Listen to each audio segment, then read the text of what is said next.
Good evening, one and all. Bombay Management Association welcomes you for this very special Wednesday Wisdom webinar on POSH. And I have this unique honor of introducing to you the co-founder of KELP HR, a leading organization in the field of POSH management, if I might use the word, Smita Kapoor. Let's welcome Smita, as we always do, with a round of applause. Real or virtual, choice is yours. To introduce her, she is an alumnus of the prestigious NMIMS, and over the last almost 25 years has carved a niche for her organization in the field of POSH services, or as I said, POSH management services to the corporate world. Her profile is very impressive. She herself has been part of at least about 50 odd committees across organizations representing women under the POSH scheme. She must have trained at least about 1,000 people in this domain of POSH, and herself is very, very keen on ensuring that due justice is available to people who are victims of this unfortunate circumstance.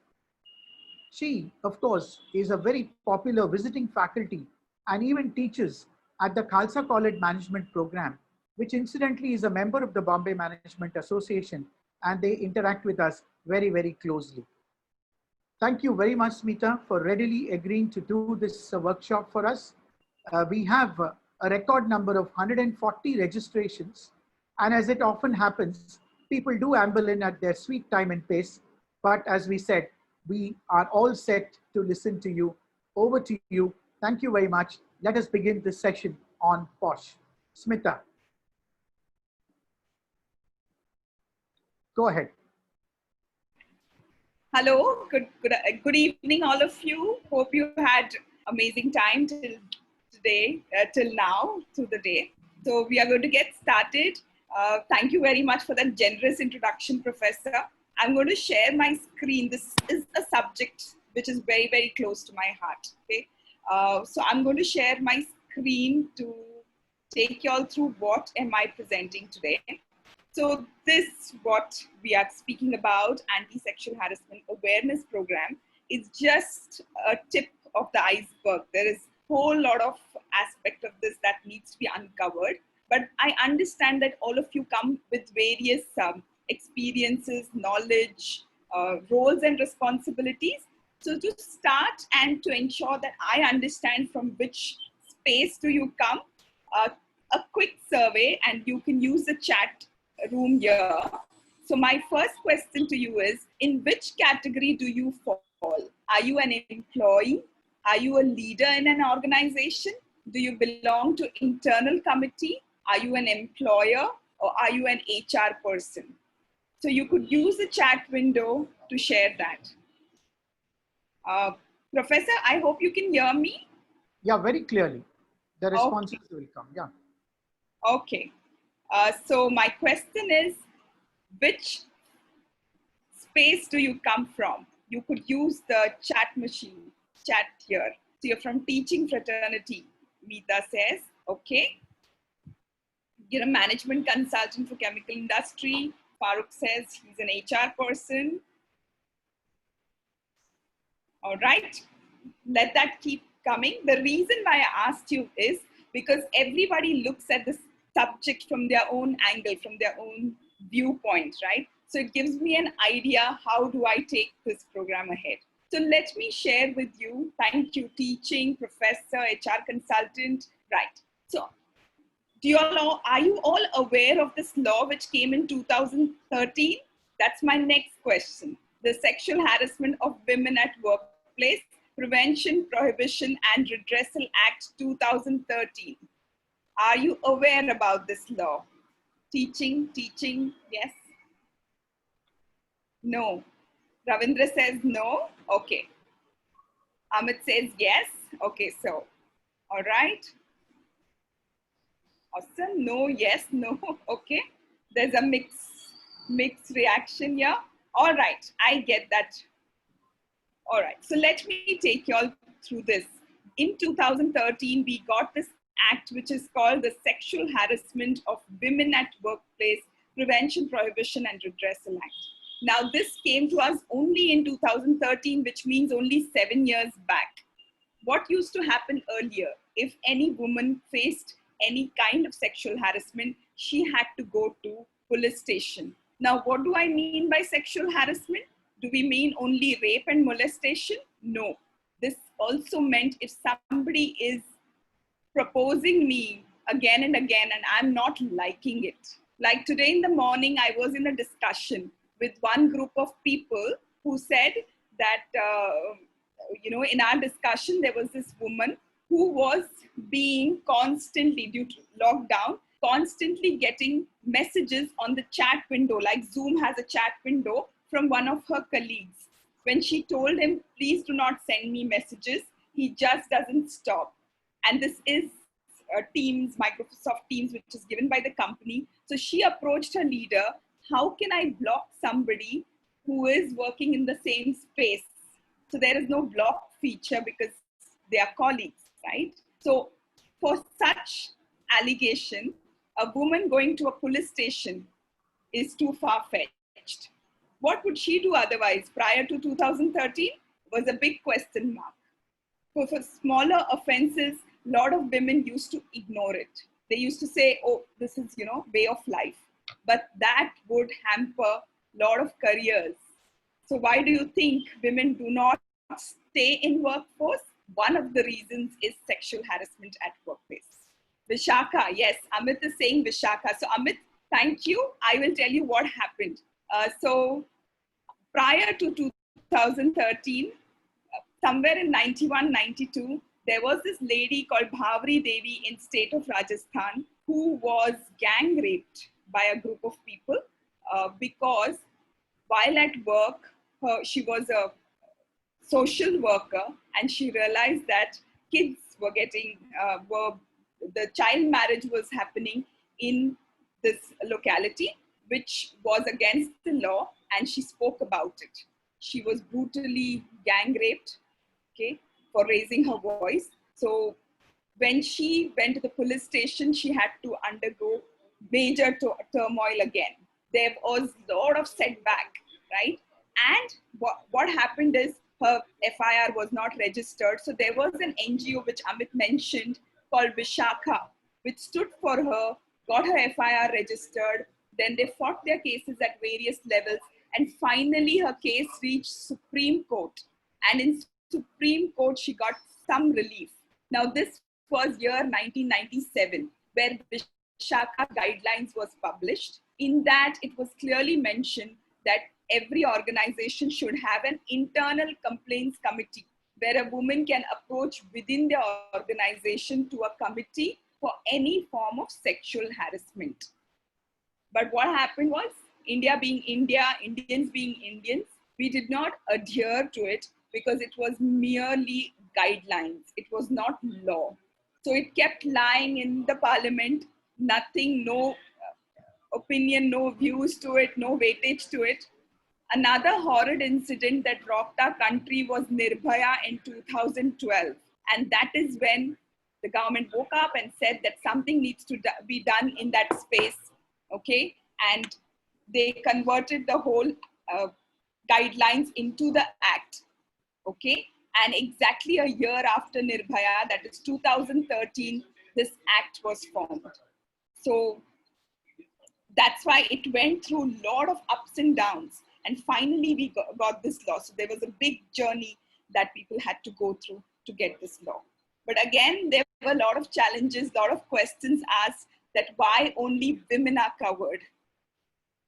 Any ideas, any thoughts why this is only women specific act?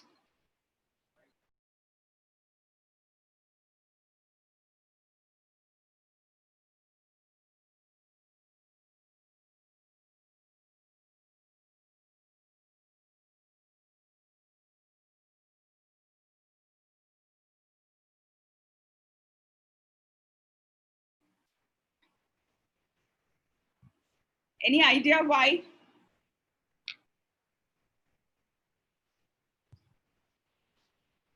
Yes, stereotypes, Amit says. Yes, because as per lawmakers, only women face sexual harassment. That's another debate altogether. And there is a lot of discussion around that. And let's not go there because it's another thought process completely. And there are women fighting for this, saying that there should be equality and even men should be covered. There is another set of people saying that we should have only women specific because only women face sexual harassment. So we'll discuss that at some other stage. But please understand, every word here is important. So this is a law which protects women from any form of sexual harassment, okay, which happens at workplace. So there is another pointer to it, which is important, and for all of us to know that this law covers only offenses which happens at workplace. Now, what does that mean? What does workplace mean? Any ideas about it? Because today I'm working from home, but I'm working. Is this a workplace? Yeah? Amit says yes. It's a question mark, Amit, because if you look at the law, there is a question mark, but NCW, National Commission for Women, had a discussion where they had published saying that even houses, because now you're working from home, will be covered, okay, but it has not come as a law or an addendum to the law, but it is considered. If you look at the law, workplaces, the houses are covered for maid servants, okay, that is considered as workplace, otherwise it is not considered as work.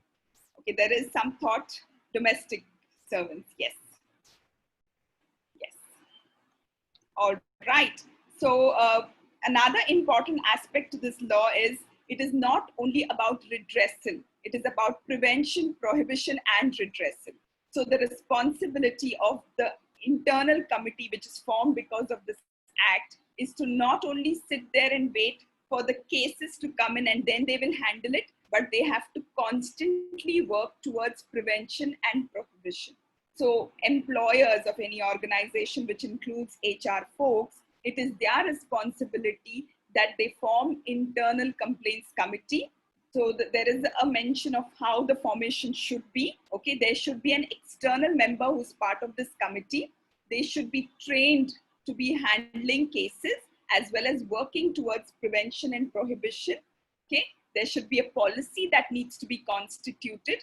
Okay, and they have to work towards creating awareness about it.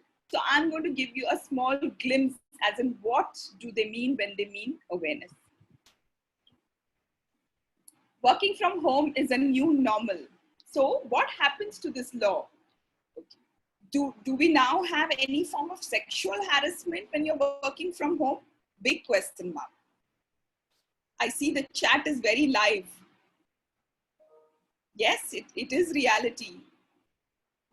So virtual POSH would be a reality. Yes, it is possible. Yes, it is possible working from home.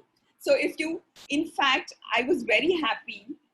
I assumed that now the spaces are, we do not have physical spaces. So sexual harassment complaints are going to go down. But unfortunately, in last quarter and more, I dealt with around 7 cases. I told you in the morning today only what was the case that came up, right? So there are cases coming up. In fact, it gets reported every now and then. There was a case which came in newspaper that this manager was asking for an update. And when he's asking for an update, he's asking the woman employee to put her video on and ensure that she is completely being covered through the camera, meaning he can have a complete view of her. She found it very, very offensive and she reported. So people say, but we are not, it's a virtual meeting. What can a person maximum do? But that person can make this person feel uncomfortable, okay? Which is a strong thing and needs to be taken care of. All right, I like the chat which is going on. So why are we taking this training? Why are we going through this conversation? So work environment has changed dramatically. Are we prepared for it? simple things that needs to be taken care of. So let me share with you one of the instances where a boss and subordinate was scheduled for a video call. Boss was a lady, subordinate was a junior. They were supposed to get on a video call. As soon as the video came on, the boss, who was a lady, saw that her subordinate was wearing only underpants. And he was walking up and down in that and talking to her. She found it very offensive. She took a screenshot and closed the call immediately. Okay, so is this sexual harassment at workplace? It's a new form of thing. So when it came to us, we started looking at it, that why would somebody do that? So that is another discussion. What would you do in such case? Yes, Archana is saying yes. So Archana, I would want to just switch it a little bit and show you while this slide is here, and I'll come back to it. Can you see this cartoon? This is for all of you. This actually happened with one of my team member. She was on a call with a client, and behind her, the client, there was this person roaming around in his underpants and hardly wearing anything. And he was on his own call, having his cup of coffee, didn't mean anything. Okay, but people on the other side were feeling uncomfortable. Now with that, I have a question. Do you think this is sexual harassment?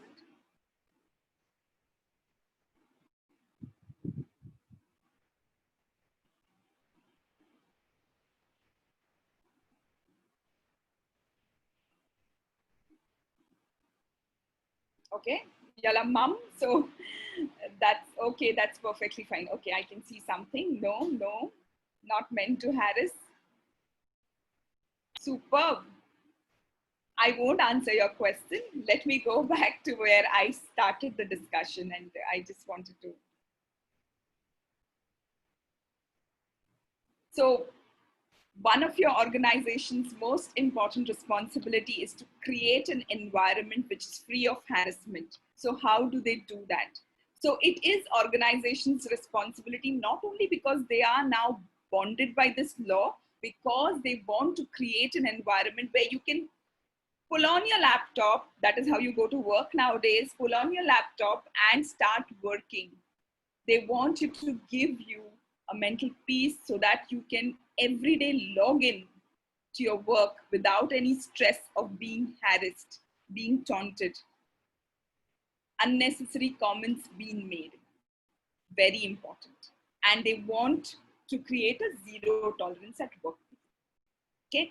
Do you as employees share responsibility? Of course, yes.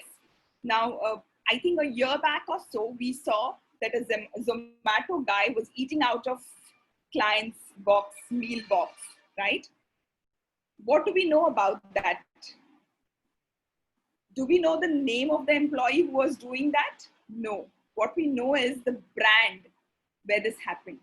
So you are responsible for your organization's brand. So if anything goes wrong, it won't be Smita. It will be Kelp HR as an organization. Oh, the employee of Kelp HR did this, right? So it is important. So you wear the badge all the time, off the job, on the job. So you have to be very careful of that. And if you're a supervisor, if you're a leader, you have more responsibilities because tum hi ho mata pita tum hi ho, right? So whenever there is an issue at workplace, you are the first person who gets approached. So if you do not know what is the law, what is the policy all about, then you are stuck. You might end up giving wrong feedback or wrong opinion. So it is important for you to be able to understand this. All right. So this will not be sexual harassment, coming back to this slide, but it has created an uncomfortable environment or a hostile environment for somebody. So this should be avoided. How can you avoid? Can I now suggest a dress code for all my family members? Maybe not. And if you can see me, right? If you can see me on the screen, I have my back to the wall, right? So that nobody can come behind me. I have ensured that the people around me are protected. The people in front of me are protected. Can we do that? I know we live in Bombay, very difficult to get a place, but at least we can have a back to the wall. That much can be done so that we are sensitive to other people. All right. This is my favorite slide. If you look at the law, there is an exhaustive definition of sexual harassment. And why is it important to know? Because the first step to prevention is knowing if it is sexual harassment, understanding it, recognizing it, and reporting it. But if you don't recognize it, how are you going to even report it or respond to it, right? So if you look at the law, there's a half-page definition of what is sexual harassment. Today, I'm going to give you a very crisp definition of sexual harassment. So you have to just pick it up and apply it to any situation and see whether it was sexual harassment, yes or no. Okay, so let me read this out to you. Workplace sexual harassment is a behavior defined as unwelcome and of sexual in nature. A subjective experience, impact, not the intent, is what matters, often occurs in the matrix of power, whether directly or by implication. I know these are also so many words. While the words are very clear, it's a behavior which is unwelcome. I do not like it. It is of sexual nature, which has sexual aspects to it. It is subjective nature, in nature, meaning something. One of my colleagues comes and hugs me and I am perfectly fine with it, but he goes and hugs my colleague who doesn't like it. Okay, she could call it sexual harassment. So it is subjective in nature. Okay, impact of the behavior matters and not the intent. Somebody said earlier that he didn't intend to do it, so it can't be sexual harassment. That's a wrong notion. Even if you are not intend to do it, and if it has happened, somebody has felt sexually harassed, then it is sexual harassment. Okay, often occurs in matrix of power, meaning it happens from a boss to subordinate. Okay, it could happen directly to that person, or it could be an implied, it could be an indirect way. Now, I want to ask another question, and I would want you to use the chat window. Which relationship do you think maximum sexual harassment happens?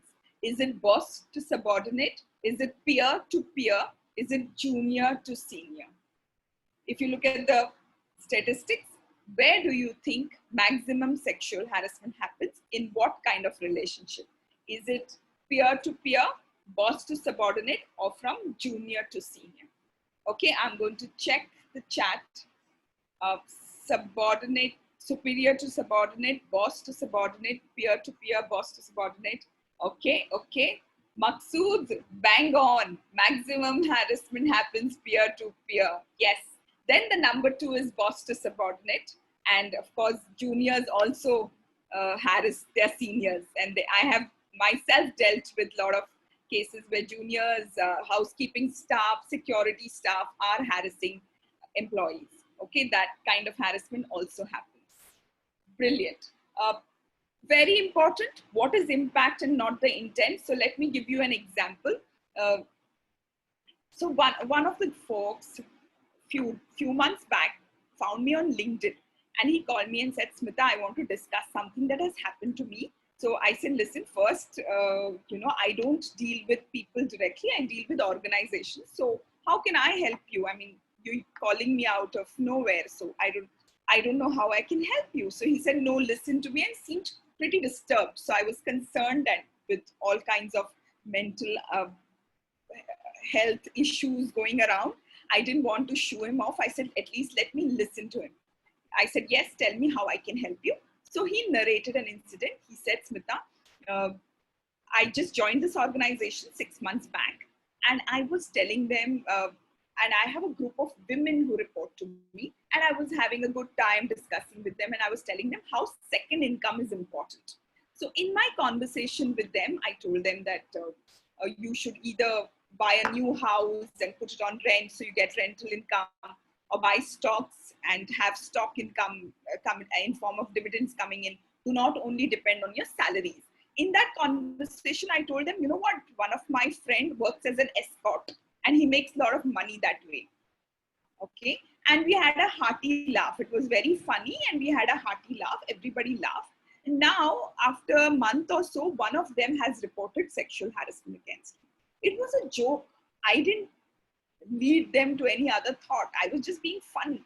I didn't mean to harass them. I didn't ask for any favors. Now they have gone ahead and made a sexual harassment complaint against me, which is unbelievable. Do you think I should fight for it? Because the company is saying that I am wrong. I want an expert opinion. So there I had to explain to him what is impact, not intent. I told him that the words that he has used, and if he has used those words, then they are sexual in nature. Maybe you didn't mean it, but they felt harassed, then it is sexual harassment. Your intention would have been noble, but doesn't make any sense in this context. So he was and these are some things which are very, very important. While your intention is looked at, but impact is more important. Smita, sorry to interrupt. Your audio has become very low. Oh, okay. That's can perfect. you hear me now? Yeah, it's perfect. Go ahead. All right. All right. So I hope you could hear my story. Yeah, that was fine. Just after the story, you dulled out for 2 minutes. We are fine now. All right. Okay. So quickly about forms of sexual harassment. So there are 3 forms of sexual harassment: physical, verbal, non-verbal. This is a laundry list of it. And while we can go on and dwelling all over it, but we all know what it is, I would want to draw your attention to asking personal questions to people or gossiping about somebody's personal life. People do not consider it as sexual harassment. They think it is fun. Okay. We have to be mindful. We have to understand that if somebody is speaking about somebody's personal life, which could be sexual in nature, and creating an environment which is hostile, we have to be mindful. Non-verbal forms of harassment: elevator eyes, like looking at somebody up to down. It is considered normal, okay? Men look at women just like that. It doesn't mean anything. 100% of women you ask do not like this behavior, unless it is from somebody whom they have given full authority to do that. Not everybody's gaze or elevator eyes would they appreciate. Again, Facebook, WhatsApp, it's become a demon. We need to be mindful of. So these are the laundry list that we could think of would be sexual harassment, right? I'm mindful of the time because I have so many things to share. There are 2 types of sexual harassment. One is this boss to subordinate, which is called quid pro quo. This generally happens when there is an exchange, that you will give me this favor and then I will ensure that you get a promotion. If you do not give this, then I'll ensure that you are taken to task. Okay, this is a quid pro quo kind of a relationship, type of sexual harassment. Creation of hostile environment at workplace, creating an environment. I told you about this guy who used to send her emails constantly on Teams, on the chat messenger. She wanted to ignore it. He was not touching her. He was not using any sexual word, but he was constantly doing something which was irritating her. And she thought he's doing to gain her attention. Okay. There could have been something that he was expecting from her, creating a hostile environment for her. The other example could be that we are 2 friends and we are discussing about something which has porn content or sexual content. Didn't mean to harass the third person who's sitting around or there, but that person overhears this and feels harassed. That is creation of hostile environment. Okay, it is not a direct behavior, but an implied impact. All right. So if you are a victim, what would you do? Please, this is a key message which you should be sharing with everybody across. So I tell them 4 things. 4 things you have to do if you are a victim or if you know somebody who's a victim. Stop blaming yourself. Do not blame yourself. I wore short clothes. That's why he made this comment. Is a wrong thought process. Please correct that. You are not responsible for somebody else's bad behavior. Second, don't take it. Do not keep quiet. Speak up. Even if you're not clear, reach out to internal complaints committee and tell them that I am feeling uncomfortable. I don't know what to do about it. Is it sexual harassment? I need guidance. You don't have to complain. You don't have to only reach out to internal committee for complaining. You can reach out for clarification also, okay? But do not keep it to yourself. Speak up. Tell the person who is harassing you, who is making you uncomfortable, do not do this.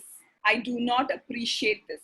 Generally, if it is a senior and a junior relationship, gets very difficult that how do I say it? See, all women, I come from that fraternity, we are groomed to say, do not give back. Just keep quiet, move on. It will go away. These are wrong practices, wrong thoughts, wrong ideas. We have to unlearn all those. Okay? Keep your records, WhatsApp messages, recordings, whatever, camera, whatever you have, keep it with you. Fourth, raise a complaint to internal complaints committee. Okay? Are you being inappropriate? This is something that I tell all of us, including me, including all women, including all men, have to take this test to understand, are you inappropriate? Maybe you are behaving in a fashion where people might be getting uncomfortable. So stand in front of the mirror and ask yourself, would I mind if someone treated me or somebody I know in the manner I'm treating somebody else? Would I mind if my family or friends get to know how am I treating somebody else? Okay? Would I behave in a particular fashion if my family was around? What happens if this appears in newspaper tomorrow? Will I be happy about it? If someone asks me to stop a particular behavior, do I stop or do I continue doing that? If I continue doing that, there is a problem. Okay? Do I make comments or sexual jokes which I know makes others uncomfortable? Do I do that? Then there is something that needs to be changed. Okay? All right, so please, while this law is there, my earnest request to everybody that use it appropriately. Do not use it to take a revenge against anybody. Okay? So while you are given the responsibility, there is a complete faith in there. So why do you think women get a lot of listening, people listen to them? Is the reason because they have a notion that women won't lie. But still there are malicious complaints that come in, but they are handful, very, very few in numbers, right? So even one malicious intent complaint, the whole fraternity gets tarnished, that all women make malicious complaints, okay? All women are bad drivers, like that, yeah? All men are perpetrators, okay? I can count on my finger. I work with a lot of men and I care for all of them, and I've worked with some amazing, amazing people, but not all. There is 1% of that bad sheep or black sheep, you can call them, who tarnish the entire mankind, right? So it is important that please use this law appropriately. Use it to fix a wrong. Do not use to take a revenge or get even with anybody. And whenever you are in doubt, please reach out to your complaints committee. Another poster here, this is when we are recording or when we are taking a picture, it is a good idea to ask for consent. Okay, this is the real world now. And if you are managers, please pay a little more attention. You yourself have to set an example, have zero tolerance towards this policy. Do not ignore any SH behavior and encourage people to speak up. Do not retaliate. Okay. So if you are a victim, what would you do? Recognize the wrong behavior, speak up, report. If you're a witness, what will you do? Don't run away from that scene, support the victim and report. Okay. If you're a manager, you yourself be a role model. Do not tolerate such behavior and encourage your team members to speak up. If you're an IC person or an HR person, prevent, prohibit, and redress. This is a poster which I can do. One thing is share with Professor Mani, and he can circulate it to the entire group, which y'all can use in your organizations. This is tips to how to manage SH while working from home. Okay, this is a book written by my partner Vijay Hari. A beautiful book, has around 18 chapters, which has real life work from home scenarios and responses to it. Okay, with that I take a pause because I want to hear y'all. I think Professor, you want to open up conversations, or how do you want to take this forward? Perfect. I think we Professor can. had given me a diktat that you better finish at like by 5:40, because we have loads of questions for you. So Professor, I don't know if I've kept 4:40, but I tried to. No, it's fine. I think it has been a very engaging sharing of your experiences and certain very critical things, which I guess perhaps people know it, but in bits and pieces. But your sharing has brought in a clear perspective. As requested, what we are going to do is allow participants to unmute themselves one at a time, and feel free to ask your questions, and I'm sure Smita will be happy to respond to some of them so that we have a meaningful, engaging discussion. So what I'm doing is I'm allowing participants to unmute themselves. As requested by Smita, we will share this slide with all of you at a later point in time. May I request, Smita, that we put off the presentation so that we can identify people who are seeking to ask questions. And please send us this book poster also. We will share it with the participants in case they're interested. I'm sure all of us know there is an option of raising your hand digitally. If you can do that, it will be easier for me to identify who wants to ask the question.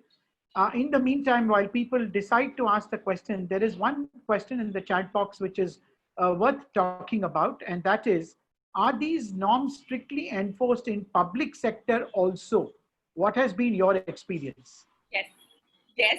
So thank you for bringing that, because I couldn't cover so many things. Every organization is covered under this law, all working women. So including public sector, including your houses where you have maid servants. Okay, so the plethora or the entire range from your house to public sector, all of them are covered under this law. So nobody can deviate from it. I think there's another interesting observation that when we are talking about POSH training, call it an umbrella, that phrase, it's very important to also educate people on empathy, emotional intelligence. Your views and experiences on this. This is a question from Archana, rather an observation. It'll be good if you can share your perspectives. Absolutely, Archana, bang on. We need to be empathetic. We need to be highly emotionally intelligent, but not everybody has those. Important for all the organizations to be speaking about it, to be bringing up such important aspects in all their programs where they have to. So Archana, just taking from you the cue that I give out of this, okay, empathy, emotional intelligence, I tell them, remember 3 R's. Recognize a behavior. You know, if you're empathetic, you understand, you're emotionally intelligent, you'll be able to recognize the behavior, okay? Because there are perpetrators in the system there, okay? So be emotionally intelligent to understand that, be empathetic to understand that, okay? Respond to it. Every time when you feel uncomfortable, when you're seeing somebody else is feeling uncomfortable, doesn't mean that you have to go to IC and complain or make a big hue and cry about it. You can handle it on your own. So how do you respond is also important. And third is report about it. If you're unable to handle it, the best thing to do is report, do not keep quiet, how we are taught as women to ignore, forget, move on, report about it. So yes, empathy, emotional intelligence is our major aspects and needs a full-fledged conversation separately, Archana. Right, Mr. Shankar has a question. Please go ahead. Yeah, I have a question. You know, I have been to US many times, and most of the things which you said I are can't very hear well. you. Can you be a little loud, Mr. Shankar? Yeah, you see, I've been to US many times, and people there understand what you're talking about. But in India, I think most of the people are not aware of many things which you mentioned. So, what is your opinion about it, and how do you ensure that people across organizations understand these concepts? Yeah. So, Mr. Shankar, thank you for bringing that. So, as per this law now, it has become a norm that it is employers' responsibility to constantly create awareness. According to me, if you ask me, this has to start from the school days, college days. It has to be infused by our parents to us, right? Now, that for the current generation, which is already in there in the workforce, the employer's responsibility. But for existing or the new generation, which is in schools and colleges, I think the bringing up, so an aware parent can create those awareness within kids. Then when they hit the college, so at every stage, bring this awareness is important. And then we will have, we are little behind Americas and Europe's, but we will get there. The issue is lot of times we ignore. Our actually parenting is the other way around. We ignore such behavior. So it has to start from those foundational years. Now at workforce, organizations are becoming aware. In fact, it is mandated by the law to create such awareness. So we are working towards it. Now this becomes corporate and public sector. What happens to those unorganized sector, which is like big chunk of people? So there are NGOs which is working towards it. I'm also working towards it, but there are a huge number of people whom we need to. So there are NCW, National Commissions of Women, which is constantly working towards it. So there are various forums which is working, but I think we should all come together and form something which will be more stronger and there'll be a solid impact, Mr. Shankar. You know, on the lines of educating, as you were talking about, giving the right messages, giving the right kind of training, I think one of the fundamental training that has to be given, as you rightly said, starts from home, what is we call sanskar. How many times have we ever turned around and told the boy not to misbehave with the girl? But we've always inevitably told the girl that, look, you dress properly, otherwise, you know, what you had also mentioned somewhere. So extending that thought, considering that there are a lot of people in this audience also who are from small and medium enterprises, sooner or later, you know, everybody's going to get back to work. And though I sound pessimistic, these problems are likely to continue over a period of time unless we have a robust mechanism. Could you suggest 2, 3 steps that small organizations can initiate to develop this kind of a sensitive culture based on your experience? Right. So, Professor, what you said earlier reminded me of PM Modi's address to the nation. I think it was 15th August, his address. I think it was immediately after some horrific incident that had happened in our country, right? So in that, he had said something beautifully that don't ask your daughter, where are you going tonight? Ask your sons, what are they up to tonight, right? So the whole thought process kind of fell on its face when we do that, right? So that is so important. So going back to the culture of the organization, see, a lot of people say that we need to create values within our organization, create value systems, build a lot of thought processes, right? But I think whatever you preach remains there, but how you practice is important. So senior leaders, when they come there and give a big town hall and say that I want to create it, but how do they actually behave with their one down is something that is the culture of the organization.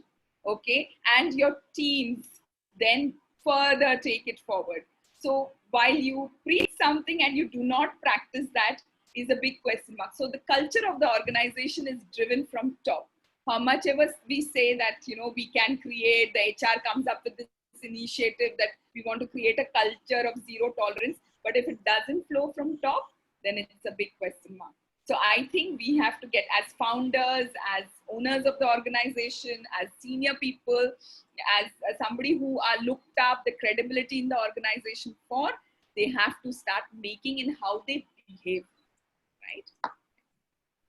There's an interesting question from Mr. Farooq Sidwa, and he says, what if a committee exonerates the person charged wrongly? Is there any punishment for the person who complained wrongly or did it with some malified intention? Absolutely. So similar action can be taken, which is up to termination. In fact, a severe action can be taken if it is proven that it is malified in nature. Doesn't mean that if you do not have a proof and you still make a complaint, doesn't mean that the person has complained with malified intention. But if it is proven that the complaint was made with malified intention, then a strong action can be taken against the person up to termination. And in my career, we have done that. I have handled hundreds odd cases. Okay, I would have one malified intention case which came in. So we had taken severe action against that person, and it can be taken as per the law too. A clarification that is being sought, these POSH committees, I guess, are part of the law. Is it mandated in all companies, or could you throw some more light on that? Sorry, I didn't understand that question. Say that okay. Again. So these POSH committees which you have, yes, these are mandated by the law, or companies do it as part of their staff welfare activities?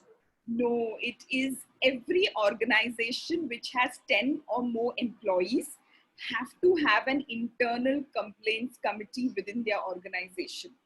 In fact, every branch, every establishment should have their own internal committee. Just to give you a little more about it, this internal committee should have minimum 4 people. Okay. The presiding officer has to be a woman, senior most woman, internal employee. There should be an external member who should be part of the internal committee. So somebody who's not from the organization should be part of this, and other 2 people who are working for the cause or who believe in this cause should be part of this committee.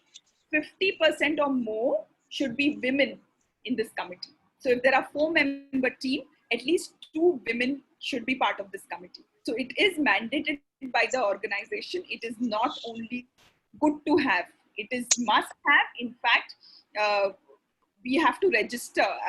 You have to every year on year, an annual report needs to be sent to the district office, sharing with them the constitution of your internal committee and how many complaints have you received, what kind of trainings are you doing. All that needs to be submitted year on year to the district office. And non-compliance has a penalty of up to 50,000 rupees. And if there is a repeat offense, then the organization could lose their license to exist.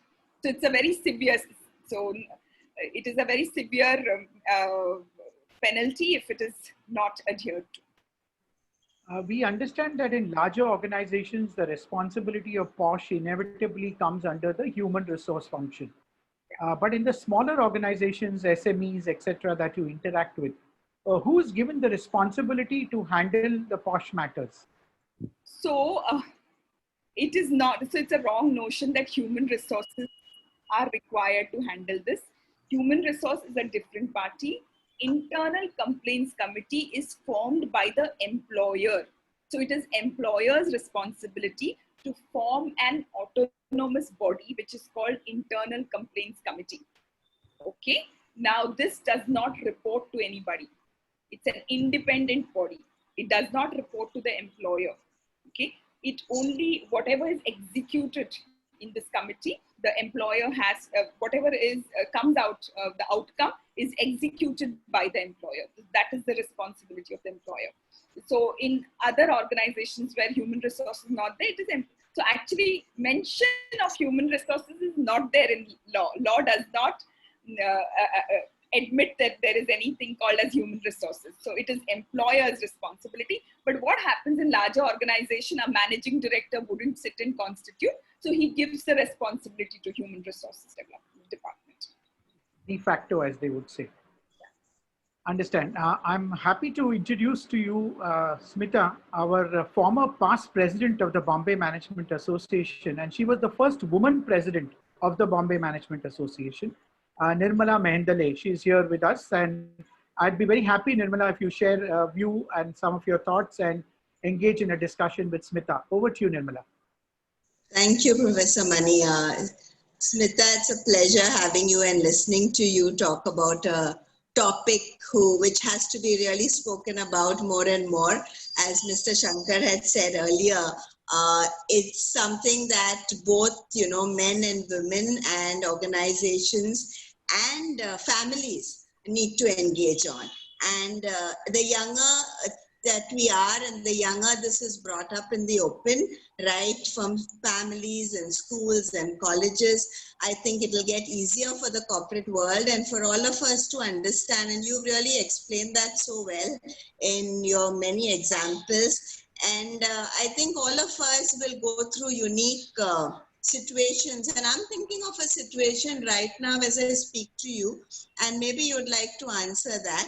And the situation is, it's about social media, and it's not about the corporate world. So it's a gray situation. So this is a situation where, let's say, someone who you don't work with closely is on social media and is engaging with a group of people who seem to have a similar interest. So it could be, I'm interested in wildlife, and that's how the world today is unfolding, that people of a particular passion come together. So the question I have is, if this person then gets your number, the person sends emojis. A lot of people are not aware of the role of emojis in communicating, right? So this situation came up where this bunch of women thought, oh God, why does he send us these hearts or everything every morning? So this was one situation. Secondly was when a person said, why has he asked me at 12 at midnight that I am online?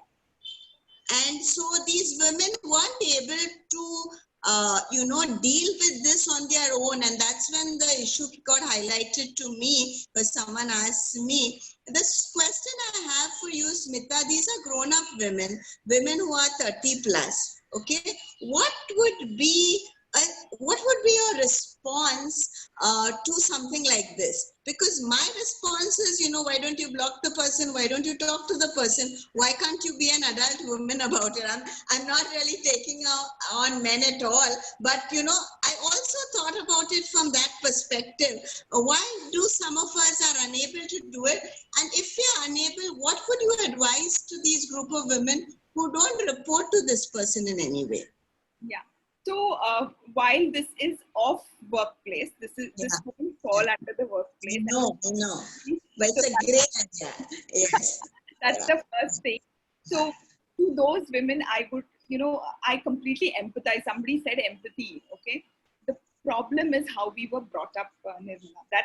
That's the key, okay? Yeah. We are self-judging. We are judging ourselves saying, am I overreacting? Okay? Am I reading between the lines too much? Okay. Yeah. So we are constantly judging ourselves about how we are feeling. So we are not allowing us to feel bad also. Okay. Right. So it's important for us to allow us to go through it if it has happened and recognize that behavior, saying that it's okay, whatever is his intention, I don't care. But if I am feeling bad, I need to speak up and I need to say stop it. Yeah. So I won't say only they, I have also done that, Nirmala, when I was in my younger days, when I used to be confused, I used to be not sure, I have not reported, I have not responded. But after going through all that grill and drill, we realized, and there was an aha moment saying, okay, enough is enough, this is how I'm going to do it. So I think the key is to be empathetic towards them and say it's fine. If you're feeling bad, it is your personal, it's subjective, right? You are feeling bad, It's okay. You have to stand up and say, don't do it. I don't like it. You don't have to insult that person. People think that usko bura lagega. He will feel bad if I do that. You don't have to humiliate anybody. You have to just say, I don't like it. Do not do it. I do not appreciate it. And if then it continues, then it's an issue which needs to be reported. Right. So how would these people report in a case like this? I mean, when it's just an online thing, there isn't any mechanism for something like this, right? So, good question, Nirmala. Thank you very much, because I have so many things to cover. If it is outside of your workplace, okay, Yeah. even if it is you're meeting as a work group, consider this as a work group. Yes. Okay, there is under every district there is a local complaints committee which is available. It is not your workplace, but it is a common workplace. So district officers have local complaints committee. In Mumbai, we have two of them. One is the urban one, and one is available in Chembur, right? Please go ahead and speak to them. You know, our local committee has been functional from past 7 years, and I can count on my fingers how many cases they would have got. All right. So the reason is people do not know about it. So even our vegetable vendors, you know, even they can report. But do they know about local complaints committee? Question mark. Okay. But I'll tell you, Nirmala, 95% issues get resolved if you tell that person, stop. That's it. That's Okay? it. That's it. And only 5% people need a little more than saying stop it. So it's about being assertive, and for women also to be trained as much as men to be trained, women also to be trained to stand up. Thank you very much. Thank you. Thank you. All right, thanks Nirmala for that interesting point and discussion. I have another very interesting question, and this is seeking your opinion, Smita. And I read the question. This is from a woman. If I have resigned from an organization due to sexual harassment, and I mentioned that in my interview in the next job that I'm applying for, how do you think HR will visualize my application? That's okay. Again, we are judging ourselves, Supriya. Yeah. Let's not judge. In fact, I'll tell you another story, which is the other way around, where a respondent who got terminated from the organization because of SH, he went to his new organization, and while he was getting interviewed, he said that I got terminated because of SH. Right? The question is whether we should hire him. Okay? So do not worry, Supriya, about such case. It's fine. People are very, very sensitive. In fact, in a lot of my conversations, I've seen women prefer to leave the organization and join. There are a lot of people who do that. They prefer to join a new organization because they don't want to be in even the sight of the person around, or people who are looking at her with that question mark eyes, right? So it's perfectly fine. You can mention, right? But one more thing is there, that please stand up and tell the earlier organization that I'm leaving because of this. Because if you are impacted and you have not taken an action, there'll be many more who would get impacted. So I know many people say, why should I be Jhansi ki Rani? But no, I think the change won't come till we speak up. So it is important, take it in your hand while resigning. If you have, I recommend don't resign. Stand up, you go through the investigation, okay, go through the process and ensure the perpetrator is weeded out, right? Important. Okay, so yes, it's perfectly fine to let the HR know. In fact, HR will be very empathetic towards this whole thing, and if you fit in the right this, they will hire you. And if you feel that they are not hiring for this, then you can report them for discrimination. Please speak to me. I'll help you through this. Okay. Amit, who's been participating actively, has made an observation that he's often been part of such committees into investigating such POSH complaints. And he strongly believes that there have been hardly any malified complaints. Yes. And I think I'm happy that he's made that observation, because as you rightly said, Smita, it requires a lot of courage to come up and speak. And if that is part of the training that is given to people, maybe a lot of these problems could be solved automatically.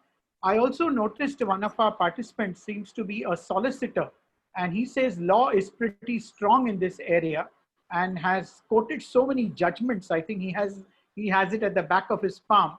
I just wondered if you would like to make an observation. Dr. Srinivas, if you are there, you can just make your comment on the topic being discussed. Dr. Srinivas, you can unmute and speak.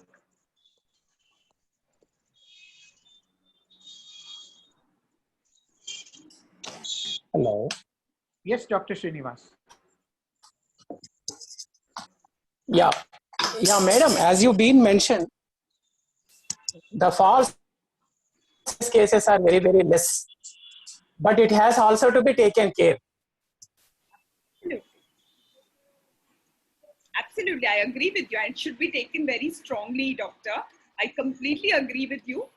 And you have made references to a few cases, and I'm very confident there are. In fact, I know of a case where a lady had complained of sexual harassment, but it turned out to be a workplace harassment. So there was a pushback, and this was a lab facility, which has happened. So there are cases. I won't say there are zero cases, but you can count on your fingers how many nullified cases are there. It's just like saying all women are bad drivers because there are a bunch of women who are bad drivers, right? Or all men are perpetrators. I mentioned that all men are perpetrators, but in my career, I have faced 99.9 amazing men who have only helped and nurtured me, right? But the 0.01% who tarnish the male image altogether. Yeah. Absolutely. I think point noted and well taken. I also would like to invite Archana. She's been making some interesting observations. Archana, would you like to make a comment or an observation? Question. Somebody had a question. I just heard the word question. Yes, Indrapalji, I'm coming to you. Please, Yes, go yes. ahead. Yeah. After Archana, we'll come out to you. 2 minutes, please. Archana, Yeah, go sure, ahead. sir. Go ahead, Archana. Yeah, so thank you, Professor Mani, for giving me the opportunity, and thank you, Smita. I think so. This is a very relevant topic, and they say that womanhood should be celebrated, right? And in a country like India, it has a lot of relevance and importance. Having said that, I think so. It has not got its dignity that it is required to. So I feel one and all, like Professor Mani said, it's not only the girl, it is even the boy who has to take responsibility, and it has to start from home. So lot of it has to be in the culture. And one last point is that each one of us have to take responsibility. You cannot say law, you cannot say, parents. It is each one. In fact, I should say it's about our own dignity. We are human beings. So the minute when we understand that we are human beings, which are made of emotions, it's not only flesh and blood. There are emotions and feelings, and that's the reason I talked about empathy and emotional intelligence. I think so we'll be much better, right? Like, to just sum up, Mr. Salman Khan has a foundation called Being Human, and so I would at the end say we need to be human before we do anything else in our life. Absolutely. Thank you. Brilliant. Thanks, Archana. Indrapalji, incidentally, is a very senior professional, retired from Godrej, and also been our past president. And I'd like him to now take over. Indrapalji. Yeah. Only one or two comments. Can you hear me? Can you hear me, please? Yes. Perfect. Go ahead, sir. Yeah. All right. One or two comments. Those who have not watched the movie Behaviour, which she referred to earlier in her presentation, should really watch it to see the travesty of it all. That's the one thing. The second thing, why commuting to work is not covered, because we read every day in press that there's a huge amount of harassment every working girl, woman faces en route to work and back. So why that commuting has been left out in this particular act, or even Vishaka guidelines? I mean, why that particular gap? Any comments from from you on this? So Indrapalji very well picked up. So this I had the honor of meeting the local complaints committee of Mumbai, and I told them this. Not only this, there are varied gaps that I see in the act. Okay, still it is a very, very good act and quite tightly made, but there are gaps in the law, which one of them, what you're referring to, is there, right? So I had asked them. So they said, Smita, we got constitution in 1950, and still there are big gaps in there. Okay, we are struggling, we are fighting. This is just 7-year-old, so you have to have patience to deal with it. I agree with you. Workplace definition only is a big question mark. There is the coverage that if I and one of my colleagues go out on our personal cost and something happens there, that is not covered. And I said, I go with my colleague because I know that he's from this organization and I'll be safe with him. But if he believes inappropriately with me, that is not getting covered. So these are the gaps which are there, which are glaring and looking at our faces. Out of that, one is that commuting. So if it is sponsored by the organization, it is covered, like a bus facility or a cab facility provided by the organization, flight, which is the ticket is bought by the organization, then it is covered. But if the person is funding it from his own pocket, then it is not covered. So these are small nuances which is existing, but good organizations, really large organizations that I work with as the external member, they give credit to such things, and they say that even if it is not in the law, we will take it under code of conduct and ensure that this is taken care of. So a lot of organizations find a way to protect their employees against any adversity. Okay. So they work through it, is what I have seen. Good. Thank you. Thanks so much. Yeah. Thank you. There's an interesting extension of what you just said in the form of a question. I think we know the answer, but we'd love to hear it from you. What happens if the boss misbehaves outside the workplace? Okay. If it is workplace, so the workplace definition is any place which is sponsored by the organization or any place you have visited for work. So Deepak, we'll have to figure out where this misbehavior happens. Now, if it is an offsite which is sponsored by the organization, then it will be covered. But if it happens within a place which is not workplace, then it is a question mark. But a lot of ICs I know have said that it is boss and subordinate relationship. The relationship is because of this workplace, so we will cover it. So when they write the report, they make it a very compelling report to ensure that it is covered. So there is a way that can be handled.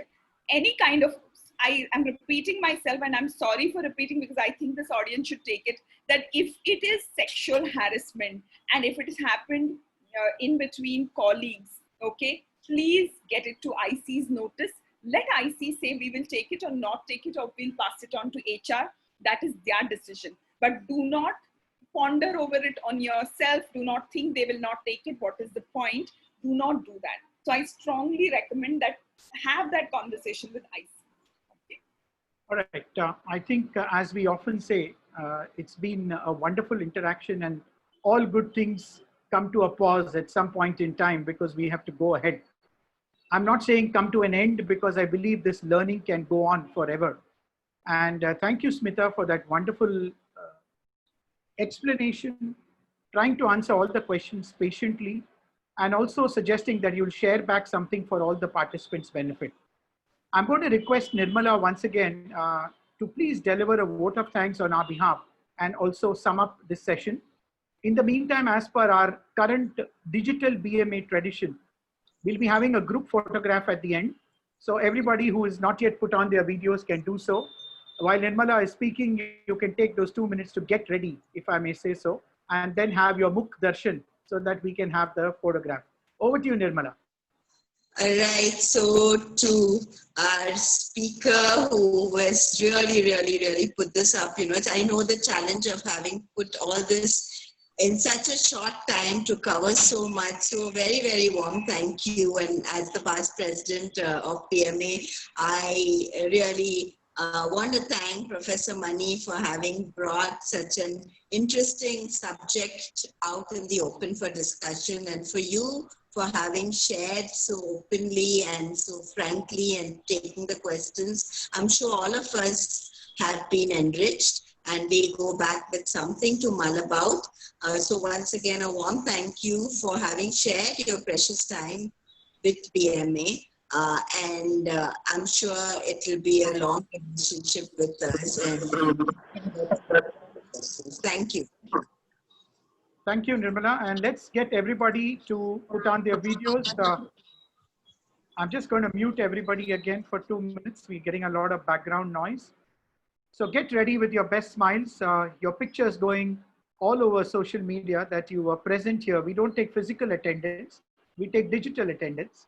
And now that you're here, let's remember this as a lovely memory of what we learned today. I would strongly believe, Smita, that one of the best things of the session is people might have come with 10 questions, but they're going back with another 20 questions. And I think that's what is going to make them learn and find ways and means to tackle this problem, which time and again has affected organizations, individuals, and women in particular, unfortunately, as part of the society that we live in. I'm very happy to share that we at BMA have this wonderful thing called the Strong Women Power. All the 5 employees in our secretariat are women, and they do a fabulous job. So sometimes we feel that our gender diversity in BMA doesn't happen because the secretariat is all women power. Of course, we are also proud of the fact that we've had 2 women presidents till now. And one of them was Chaya Sehgal, whom you had mentioned in passing, was your professor at NMIMS. So, and you met Nirmala, the other person who was the first woman president. So all set for our smiles and this group photograph. Lakshmi, Oindrila, Supriya, all of them are staff, digital experts. Put on your best smiles. Be a little patient. We have 2 screens. Develop virtual patience, they say, in the digital world. So give it to us another 2 minutes. Your feedback, your suggestions are welcome in the chat box. Let me also tell you the next Friday, coming up is a very interesting program by Dr. Arunagiri on how to balance health and wealth to become happy.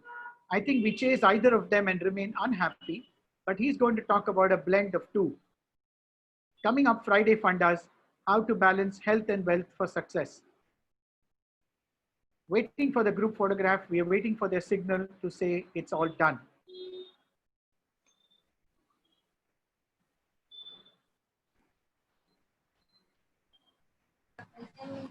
Done. Thank you, Lakshmi, and all of us. Have a great evening. Stay safe, stay blessed, and let's continue this learning journey with BMA. Thank you very much, Smita, and we're looking forward to further interaction. Good evening. Thank you. Thank you.